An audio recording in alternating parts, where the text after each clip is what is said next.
डोलिया से उतरना कन्या डोलिया से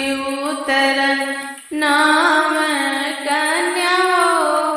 फुलवक बरसा होके लागल गूंजी जय जयकार हो उतरना भवानी डोलिया से उतरना कन्या हो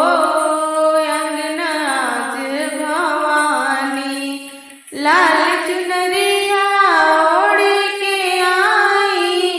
माथे चमके बिंदिया नैना से बरसे आशीष हो भर दिली सुख समृद्धि नैना से बरस आशीष हो भर दिली सुख समृद्धि डोलिया से उतरनो भवानी हो डोलिया से उतरनो कन्या हो भर दिली सुख समृद्धि पहला दिन शैलपुत्री रूप में आई दूसरा ब्रह्मचारी मैया हो तीजे चंद्र घंटा के महिमा सगरी दुनिया हो डोलिया से उतरना कन्या हो डोलिया से उतरना कन्या हो कुसमांडा स्कंद माता संग में कात्यायनी के ज्योति जले हो काले रात्रि महागौरी मैया हो सिद्धरात्रि के प्रति हो काल रात्रि मैया महागौरी मैया हो सिद्धरात्रि के प्रीति हो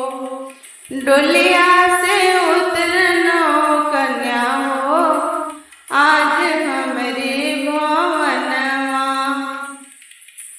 थाल में दीपक जले सुहावन नरियल चुनरी नरियल भोग लगाई मैया के